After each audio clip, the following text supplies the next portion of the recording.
ang pinakamataas na pagpupuri, pagluluwalhati at karangalan ng ating tagapagligtas na mahal na Panginoong Hesukristo.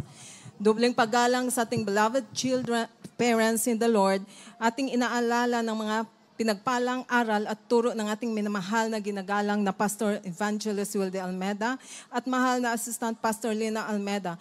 Pagbati sa beloved Almeda family, beloved preachers, workers, mahal na mga kapatiran at mga baguhan. Ito po, ganito po ang pangyayari sa buhay ko. That was pandemic po.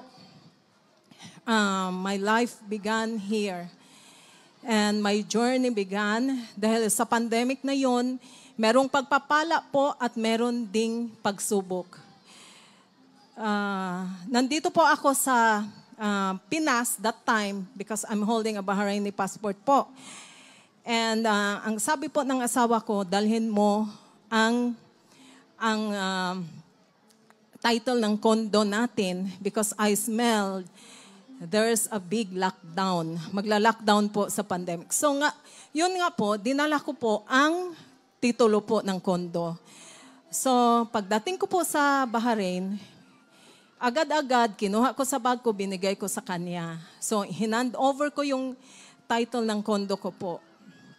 So, at that time, very critical po ang Bahrain about vaccine.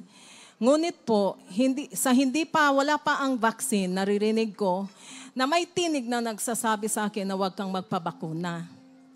So, yun na po, pinaninindigan ko ang huwag talaga magpabakuna. Hindi nila maintindihan to dahil bakit daw. Kaso lang, hindi ko na rin i-explain sa kanila kung bakit. Yun po ay naninindigan ako, umiiyak ako sa mahal na Panginoon. Inside my bedroom, hindi ako makalabas dahil hindi nga ako pwedeng lumabas. At that time po, hindi na ako nag-church. Nasa ibang gawain po ako and I'm very on fire with the Lord. I'm healed over in love with the Lord at the time. So ngayon po, umiiyak ako sa kwarto po. Nagpe-prayer and fasting na po ako. And I'm crying to the Lord. Sabi ko, give me a church. Mahal na Panginoong Jesus, bigyan mo ako na walang hindi nagpabakuna. So, as time goes by po, ganun lang po ako, takot, insecure. Kasi alam mo naman, nakikita natin sa news all over the world, na that's pandemic and yung COVID talagang malupit po. So very insecure ako that time. Tago lang ako sa kwarto kasi ang Bahrain nga po is very critical on vaccine issues. So ngayon po, andun ako sa bahay, nananalangin, ganon. Binuksan ko po ang Facebook ko. Pumapasok po ang GMCIM, hindi ko po alam. Pasok siya ng pasok. Sabi ko, why not? Buksan ko. Pero sabi ko, anong ginagawa? Clueless talaga ako kung ano. Anong ginagawa kaya nila? Bakit ganito? Mahaba ang buhok. Ganon. So sabi ko, ano na naman kaya to? Pero I have time. Pinindot ko po ang gawain. Then, pag pindot ko po, forward, may nagpatutuo. Seaman siya, bumaba siya dahil ayaw nang magpabakuna. That caught my attention. Sabi ko, eto na nga. Hala Lord. Then I search ko, YouTube, sinearch ko talaga YouTube, lahat inaral ko talaga. At that time po, dahil sa pandemic, yung business namin sa Davao, sa banana plantation po namin, lahat po, it's really going down. Talagang nahihirapan talaga kami. For 40 years, meron kaming isang partner, Filipino po dito, hinabla ang asawa ko. So, ganun ang nangyari. Talagang very, ang problema namin is very deep talaga.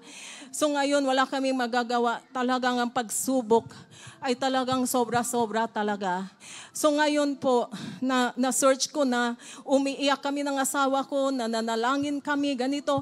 And another aside, ito po ang vaccine. So ganito po ang nangyari. Nag-ease ang lockdown.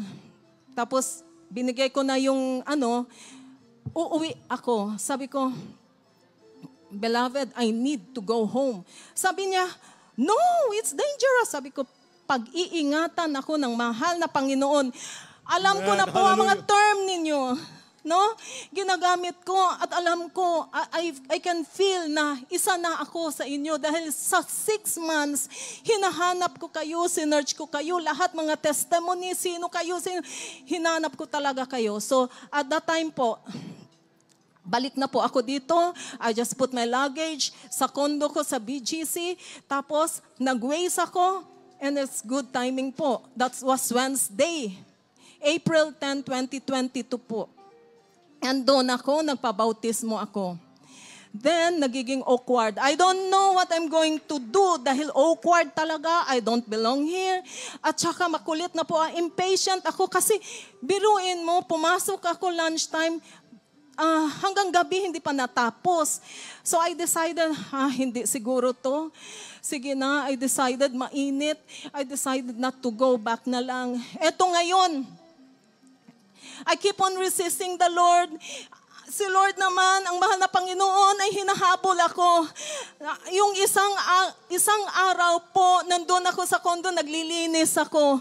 Nang buksan ko yung decorative table, box ko doon sa condo ko, may nakita akong naka-plastic. Sabi ko, ano to? Pagtingin ko, nanginginig ang kamay ko. Ang titulo ng condo ko.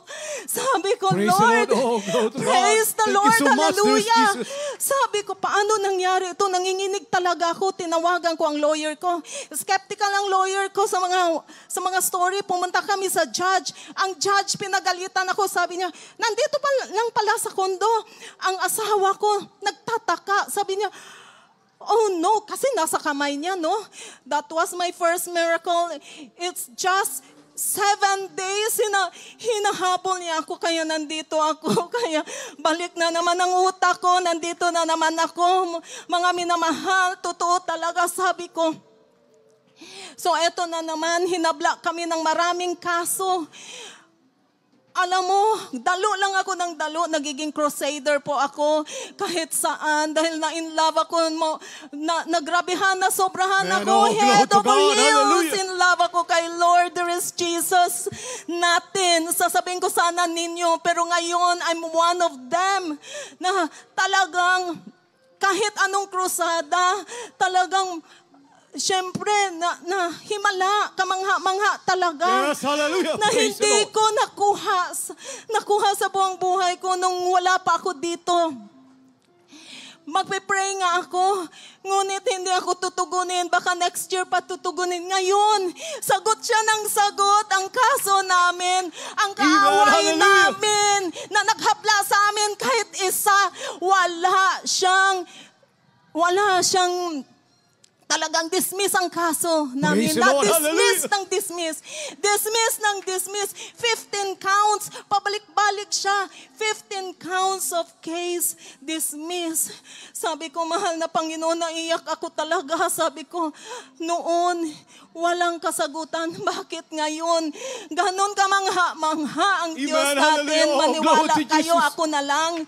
Ako na lang talaga ang nagpapatutuo dahil ayoko talaga sa ganito. So ngayon, nagtagal ako dito. Dahil dinala ko yung anak ko. Nag-school dyan sa BGC. Sabi ko, anak, dito tayo. Kasi I want to serve the Lord. I want to give all the praise and glory to the Lord. Natatakot ako baka walang gawain sa Bahrain, and my husband, sabi niya, sige, gawin mo, ikaw ang papasok sa mga kaso. Ako po ang nag-handle ng kaso ng asawa ko. And it turned out to be dismiss ang kaso. Yes, and I told the Lord Jesus, glory to Jesus. anong gagawin ko, mahal na Panginoon? I don't deserve. Bakit ganito? Kamangha-mangha ka. Naghayo ako sa Rojas Boulevard. Naghayo ako and they rejected me.